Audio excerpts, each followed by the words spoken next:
오늘은 종려주일입니다.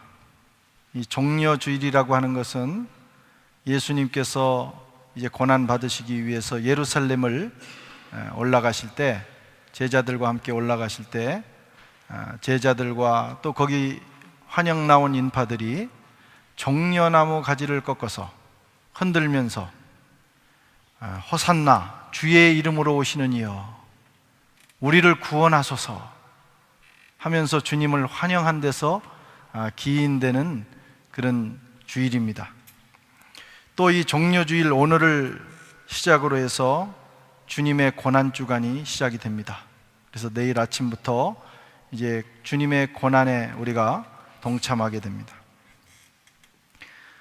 저는 오늘 우리 주님께서 십자가에 달리셨을 때 7마디의 말씀, 가상 7언이라고 하는데 7마디의 아주 귀중한 말씀을 주님께서 하셨는데, 그 중에 한 말씀을 나누면서 은혜를 나누고자 합니다. 내가 다 이루었다.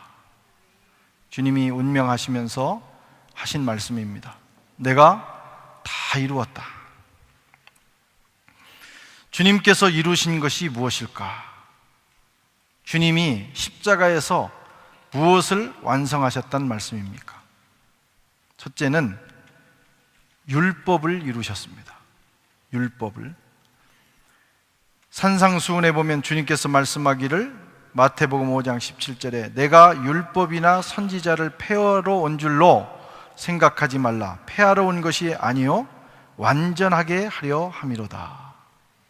주님이 오신 목적 중에 하나가 율법을 완전하게 하기 위해서 오셨다고 말씀하셨습니다.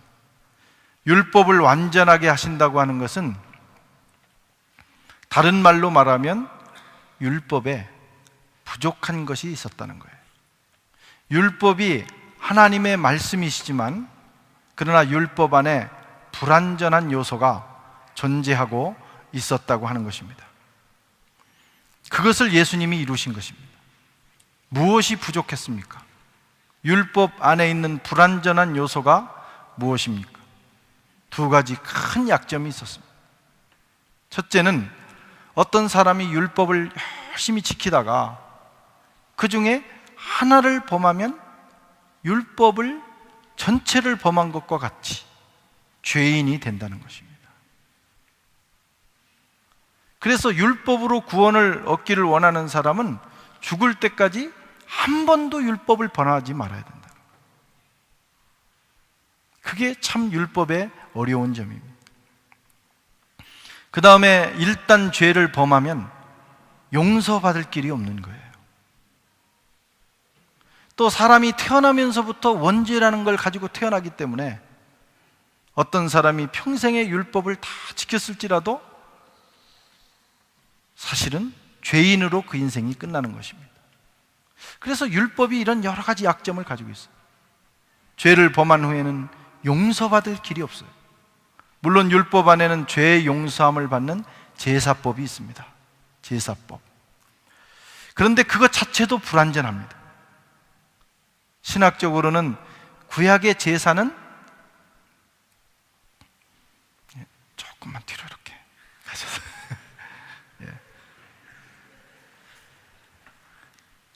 구약의 제사는 예수님이 오셔서 이루실 그림자와 같은 거예요.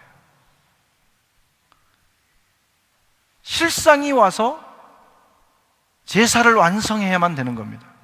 구약의 제사는 히브리서 10장 3절 4절 말씀처럼, 그러나 이 제사들에는 해마다 죄를 기억하는 것이 있나니 이는 황소와 염소의 피가 능히 죄를 없이 하지 못함이라. 그러나 이 제사들은 해마다 죄를 생각하게 하는 것이 있나니 이는 황소와 염소의 피가 능히 죄를 없이 하지 못함이라. 구약의 제사는 사실은 용서받는 제사는 아니었어요. 그들이 믿음으로 하나님의 말씀을 순종해서 제사를 드렸지만 실제는 그 제사가 짐승의 피가 사람의 죄를 용서하지는 못했다는 거예요. 오히려 구약 사람들은 제사를 드리면서, 속죄 제사를 드리면서 나는 이렇게 짐승의 피로라도 씻음을 받아야만 구원을 받을 수밖에 없는 죄인이다, 자기의 죄성을 고백하는 것이고, 또 제사를 드리면서 자기가 지은 죄를 기억하게 하는 그런 기능이 바로 구약의 제사라는 거예요. 그래서 구약의 제사를 아무리 드린다 할지라도 실제로는 죄가 사해지지 않는 것입니다. 이 세상에는 그래서 율법으로 온전케 될 사람이 없어요.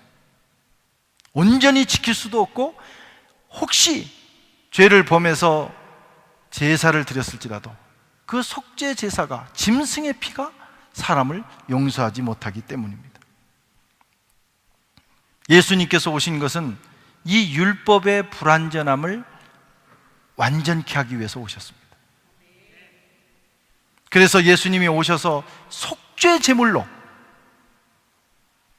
죄 없으신 우리 주님께서 어린 양으로 오셔서 속죄 제물로 자기의 생명을 하나님께 드린 것입니다.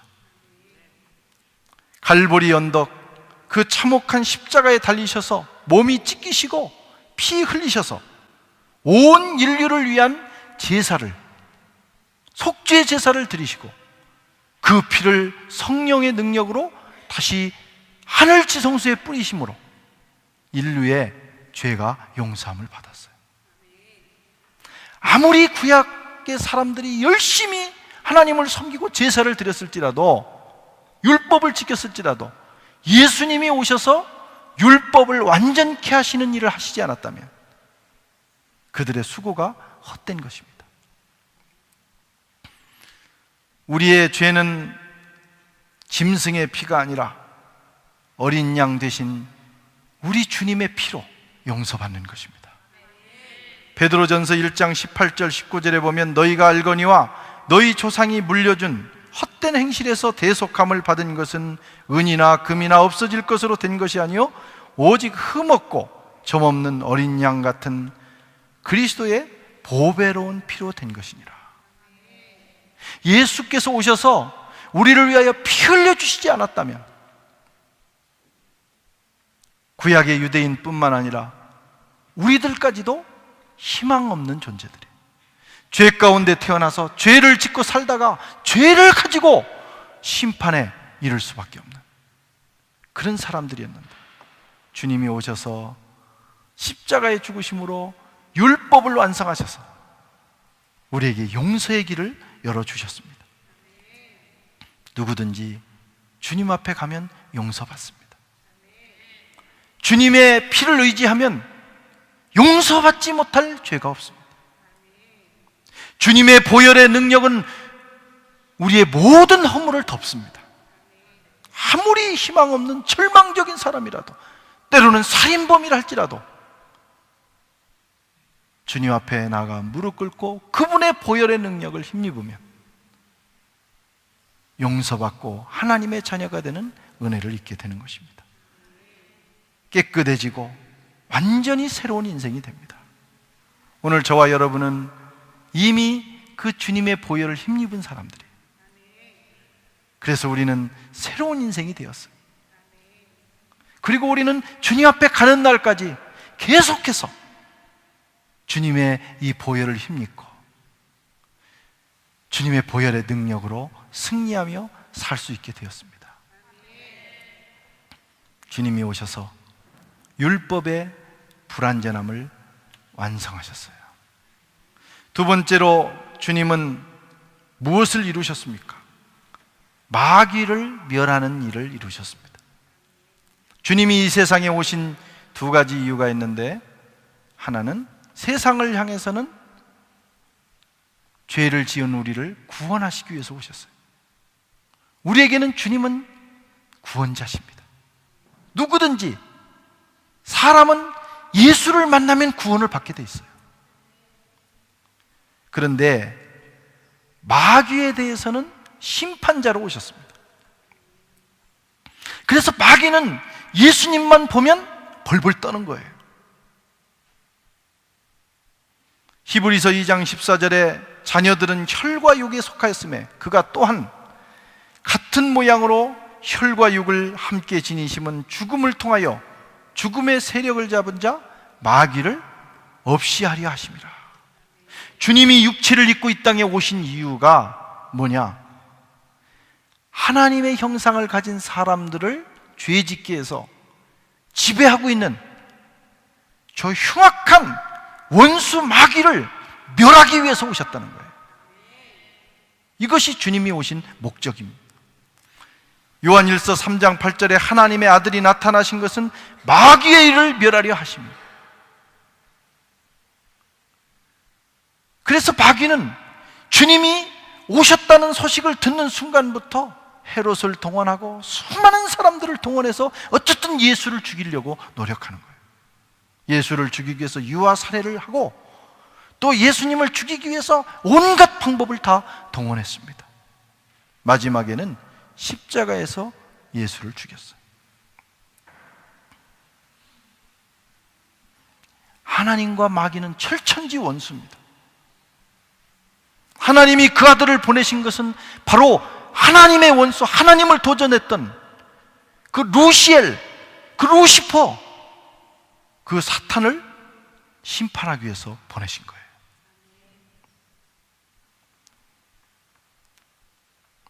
마귀는 에덴 동산에서 하나님의 형상인 아담과 하와를 유혹했습니다. 그리고 천국과 같은 에덴 동산을 어지럽혔습니다. 그의 말을 듣고 죄를 범한 인류는 마귀의 지배 아래 들어가게 됐어요. 그는 사망 권세자입니다. 그래서 사망, 죽음이라고 하는 권세와 그 바이러스를 가지고 세상을 다스립니다. 마귀와 가까워지면 누구나 사망의 위협을 받게 됩니다. 하나님과 가까워지면 누구나 생명이 그 속에서 솟아나는 거예요.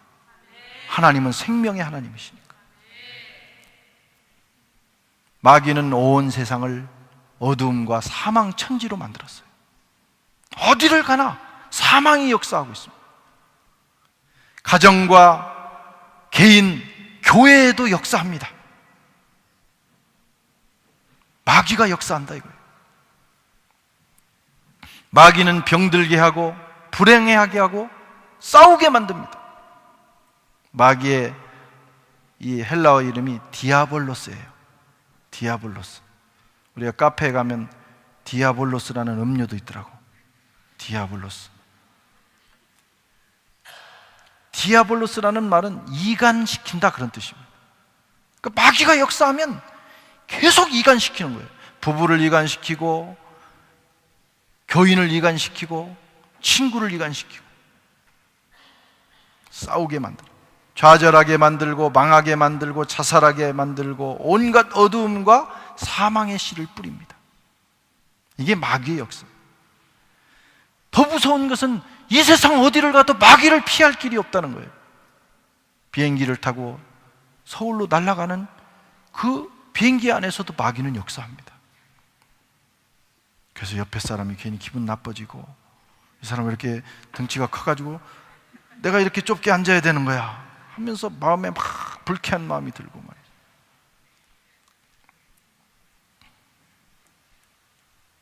마귀를 이길 수 있는 능력은 세상에 없습니다. 왜냐하면 그는 세상 임금이기 때문이에요. 우리의 힘과 능력, 권력, 모든 재물을 동원해도 마귀를 이길 수 없어요. 마귀를 이기는 유일하신 분은 하나님이십니다. 그래서 하나님이 그 아들을 보내신 거예요. 우리가 저 어둠의 세력, 사단의 세력, 사망의 세력에서 구원받을 수 있는 길은 하나님의 아들을 붙드는 수밖에 없어요. 하나님의 아들이 있는 자에게는 생명이 있고 하나님의 아들이 없는 자에게는 생명이 없다고 그랬어요. 하나님의 아들을 붙들면 우리가 마귀의 권세에서 벗어나게 되는 것입니다. 예수께서 십자가에서 죽으시면서 바로 그 일을 이루셨어요. 주님이 운명하시는 그 순간 마귀는 불법자로 심판을 받게 된 것입니다. 골로새서 2장 14절에서 15절 말씀을 한번 읽겠습니다. 우리를 거스르고 불리하게 하는 법조문으로 쓴 증서를 지우시고 제하여 버리사 십자가에 못 박으시고 통치자들과 권세자들을 무력화하여 드러내어 구경거리로 삼으시고 십자가로 그들을 이기셨느니라. 그리스도의 십자가 위에서 2000년 전에 하나님의 원수인 마귀는 심판을 받게 된 거예요. 우리가 구원을 받았다고 하는 것은 바로 마귀의 어둠의 나라에서 하나님의 사랑의 나라로 옮겨진 것입니다. 우리의 주인은 이제는 하나님이 된 거예요. 할렐루야. 누가 마귀를 이길 수 있습니까? 예수 그리스도. 그분 외에는 마귀를 이길 길이 없어요. 그러나 우리가 예수님을 구주로 영접하고 우리가 예수님께 굴복하고 예수님을 주인으로 모시고 살아간다면 우리도 예수의 이름을 힘입어 마귀를 이길 수 있게 되는 것입니다. 그리스도의 십자가와 보혈을 의지하면 우리도 능히 마귀를 이깁니다. 야고보서 4장 7절에 그런즉 너희는 하나님께 순복할지어다 마귀를 대적하라 그러면 저가 너희를 피하리라.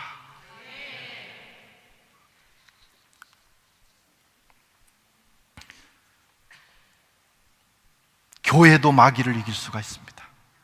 왜냐하면 교회는 그리스도의 몸이기 때문이에요. 그리스도의 이 몸인 교회에 그리스도의 보혈이 흐르기 때문에 세상에 수많은 조직과 단체와 국가가 있지만 아무도 어둠의 권세, 음부의 권세, 마귀를 이기지 못합니다. 그러나 교회는 마귀가 건드리지 못해요. 교회가 깨어있으면 마귀의 권세는 무너지게 되어 있습니다. 이 불란서 파리 땅을 어떻게 여러분 새롭게 하고 구원할 수 있겠어요? 어둠의 세력이 지배하고 있는 이 세상을 교회가 희망인 거예요. 그리스도의 영적인 몸인 교회가 그리스도의 말씀과 보혈의 능력으로 십자가의 권세로 무장하고 우리가 건강하게 세워지면 이 세상에 마귀의 권세를 누를 수가 있어요. 마태복음 16장 18절에 또 내가 너에게 이르노니 너는 베드로라 내가 이 반석 위에 내 교회를 세우리니 음부의 권세가 이기지 못하리라. 마귀는 온 천하가 달려들어도 까딱하지 않습니다. 마귀는 원자폭탄 수백 개를 모아서 터뜨려도 마귀는 피해를 보지 않습니다. 유일하게 마귀를 이기는 길은 그리스도, 그리스도의 지체가 된 성도, 그리고 그리스도의 몸인 교회뿐입니다. 그리스도께서 십자가에서 승리하셨기 때문에 이 일이 이루어진 것입니다. 우리에게는 그런 권세가 있어요. 속지 말아야 됩니다. 이미 그리스도께서 이기신 마귀에게 쏘가서 다 끌려다니고 당하고 두려워하고 그런 삶을 살면 안 돼요. 그리스도께서 이루셨습니다. 속지 마세요. 또 주님은 십자가에서 영원한 화해를 이루어 주셨어요. 이 세상의 문제는 뭡니까? 불화입니다. 불화. 사람이 죄를 짓고 마귀에게 쏘으면서 하나님과 인간이 불화하게 됐어요. 또 인간과 인간이 갈등하게 됐어요. 그리고 인간과 자연이 갈등합니다. 사람은 죄를 지은 다음부터 하나님과 늘 갈등을 하고 살아갑니다. 죄라는 게 참 희한합니다. 우리가 죄 씻음을 받고 거룩하게 살아가면 자꾸 하나님이 좋아지고 하나님과 가까워지는데 우리가 실수나 또는 알면서라도 죄를 지었을 경우에 자기도 모르는 사이에 하나님이 불편해진다 이거예요. 죄는 하나님과의 사이를 냅니다. 죄를 지은 인류는 하나님을 등졌습니다. 하나님 얘기만 나오면 열받아. 여러분, 세상 사람들은, 이 죄를 가진 사람들은, 죄 문제가 해결되지 않은 사람은 하나님 얘기가 그렇게 듣기 싫은 거예요. 여러분도 마찬가지입니다. 일주일 동안 죄를 짓고 나면 누가 하나님 얘기하면 정말 싫어요. 본능적으로 싫어해요. 죄가 그렇게 만드는 겁니다. 하나님을 거부하고 원수처럼 여겨요. 잘 해주시는데도, 하나님이 특별히 나쁘게 하는 게 없는데도 싫어. 죄가 그렇게 만드는 겁니다. 사람은 서로 갈등합니다. 여러분, 이게 죄성 때문이에요. 우리가 죽도록 사랑해서 결혼합니다. 결혼 생활에 50% 이상이 갈등 아닙니까? 갈등. 평생 사랑하며 살 것 같은데 갈등이. 죄 때문입니다. 부모 자식 간에 갈등해요. 자기 몸에서 난 자식과 싸워. 막 주거니 받거니 싸워. 어떻게 그럴 수 있습니까? 죄가 그렇게 하는 거예요. 인생은 갈등의 역사입니다. 어디를 가나 싸워. 하여튼 모이면 싸워. 그게 인간이에요. 왜냐하면 죄가 역사하기 때문입니다. 그러나 우리가 죄 사함을 받고 하나님 앞에 거룩하게 되면 이상하게 그 갈등이 없어집니다. 사랑스러워지고 다 이해가 되고 더 가까이 지내고 싶고, 이게 하나님의 역사예요. 십자가를 통과한 사람은 이런 역사를 경험합니다. 자연과 인간이 갈등하잖아요. 우리가 열심히 일하지만 열심히 일한 대가를 받습니까? 성경은 남자가 이마에 땀을 흘려야 먹고 사는데, 그러나 땅은 가시와 엉겅퀴를 낸다고 그랬어요. 사실 우리는 일한 대가만큼 살지 못합니다. 잘 하려고 하는데 또 홍수가 나고, 더 열심히 했는데 또 가라지가 생기고. 우리가 일한 대가만큼만 정확하게 받아도, 그렇게 거둬도 인생이 풍요롭게 살 수 있어요. 근데 그렇지 않아요. 얼마나 많은 위험이 도사리고 있는지 몰라요. 잘 가다가 부도 나는 거예요. 세상과 인간이 갈등하기 때문입니다. 인간은 세상을 파괴하고 세상은 우리에게 대해서 보복하는 거예요. 이게 다 죄 때문이라는 거예요. 그래서 인생은 고난과 불행의 바다입니다. 우리의 인생을 돌아보세요. 행복하고 만족했던 시간이 얼마나 많은지. 대부분은 수고와 슬픔뿐입니다. 시편 기자가 90편 10절에 말한 것처럼 인간의 연수가 70이요 강건하면 80이라도 그 연수의 자랑은 수고와 슬픔뿐이다. 할 말이 그 얘기밖에 없습니다. 여러분들 어른들 만나가지고 얘기하는 거 들어보세요. 다 고생한 얘기밖에 안 합니다. 이렇게 고생했고 이렇게 고생했고, 고생한 것밖에는 없어. 그게 인생이에요. 주님께서 이렇게 고통당하는 우리를 회복시키시기 위해서 십자가에서 죽으셨어요. 여러분, 우리가 십자가를 붙들고 십자가를 통과하고 예수의 십자가가 우리의 삶의 현실이 되면 화해의 역사가 일어납니다. 하나님과 화해해. 사실은 하나님은 우리와 화해하기 위해서 아들을 보내셨어요. 그런데 우리가 자꾸 돌아서 있는 거예요. 그런데 우리가 주님의 십자가를 통과하면 하나님이 좋아지고 감사하고 하나님께 나가게 되는 거예요. 이웃과도 관계가 참 좋아집니다. 십자가 신앙을 붙들고 살아가는 사람은 이웃과의 관계가 점점 좋아지게 돼 있어요. 인물에 관계없이 사랑스러워요. 옆에 사람이 그 사람의 인격에 관계없이 사랑스러워요. 십자가를 통과하면. 그런데 여러분, 예수 십자가를 통과하지 않은 사람은 괜히 미운 거예요. 잘생기면 잘생긴 대로 믿고, 못생기면 못생긴 대로 믿고, 그런 거예요. 오늘 주님의 십자가의 역사가 저와 여러분에게 있기를 바랍니다. 짧은 세상 사는 동안 주님이 주신 화해의 은총을 누려야 됩니다. 자연과도 화해해야 돼요.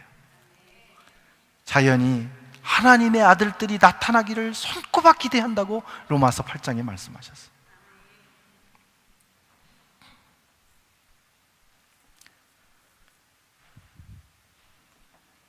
자연과 화해하면 여러분, 자연이 우리에게 축복을 줍니다. 그리고 자연과 화해한 사람, 십자가의 능력을 경험한 사람이 가는 곳마다 자연이 복을 받습니다. 그래서 우리가 밟는 땅, 우리가 가는 곳마다 하나님의 역사가 일어나게 돼 있어요.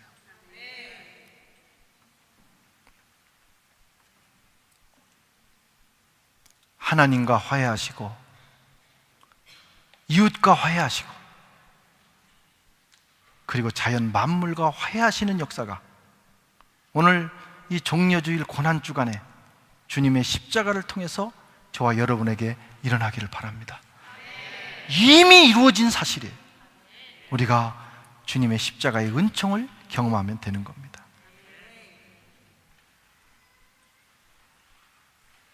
예수쟁이들이 가는 곳마다 축복의 역사가 일어나야 됩니다. 우리는 그렇게 보냄을 받은 사람들이. 우리가 이제 곧 다음 주에 코트디부아르에 가는데 그냥 가는 게 아닙니다. 열흘 갔다 오지만 우리가 복음으로 무장을 하고 이 십자가의 복음, 주님이 이루어 놓으신 이 화해의 복음을 가지고 가는 거예요. 그곳에 가면 그 땅에 하나님과 화해하고 갈등, 이웃과의 갈등이 없어지고, 그리고 비록 저주받은 땅이라 할지라도 그리스도인이 받는 땅마다 회복의 역사가 일어나는 거예요. 주님은 십자가에서 이 모든 일들을 이루셨습니다. 사랑하는 성도 여러분, 이제 고난주간이 시작이 됩니다. 우리는 신앙생활을 너무 관념적으로만 합니다. 오늘 또 말씀을 들으니까 그렇지, 그러지 마시고 이 말씀이 저와 여러분에게 현실이 돼야 돼요. 역사가 일어나야 됩니다. 또 바라기는 이 고난주간에 한 가지 오해해서는 안 될 게 있습니다.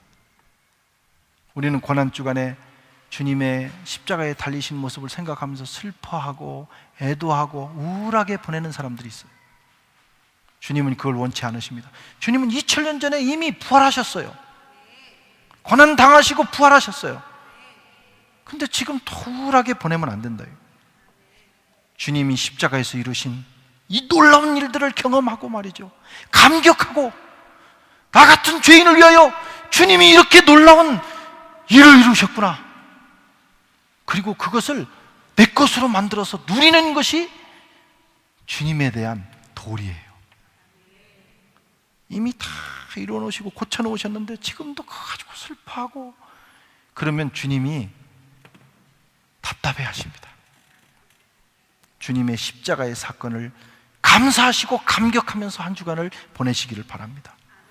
우리가 찬송을 부를 때도 이 고난에 대한 찬송을 부를 때 우울하게 부르면 안 됩니다. 주님이 십자가에 죽으시고 부활하시고 피 흘리신 내용을 부를지라도 기쁨으로 불러야 돼요. 왜냐하면 주님이 그렇게 하기를 원하시는 거예요. 예수님께서 주님을 따라오면서 우는 여인들에게 말씀하셨습니다. 예수께서 돌이켜 그들을 향하여 이르시되 예루살렘의 딸들아, 나를 위하여 울지 말고 너희와 너희 자녀들을 위하여 울라. 우리가 울어야 되는 것은, 여러분, 이 고난주간에 우리가 울어야 되는 것은 이 십자가의 은총이 있음에도 불구하고 그 은총을 누리지 못하는 우리 자신과 그것을 알지 못하는 이웃을 위해서 울어야 됩니다.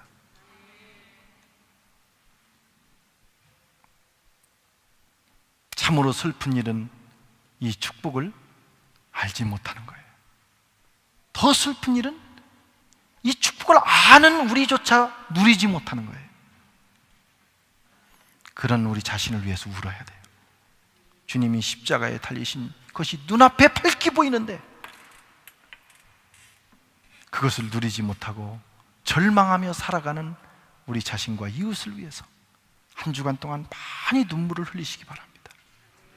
내 부모, 형제, 내가 사랑하는 가까운 사람들, 이 사실을 알았다면 천국을 누리면 살다가 천국 갈 텐데 그거 몰라서, 이 놀라운 승리를 몰라서 절망하고 마귀에게 속으면서 살다가 불행하게 세상을 마친 사람들, 그런 사람들을 위하여 많이 한 주간 동안 눈물을 흘리시고 중보기도 하시고 보내시는 그런 역사가 있기를 축원합니다.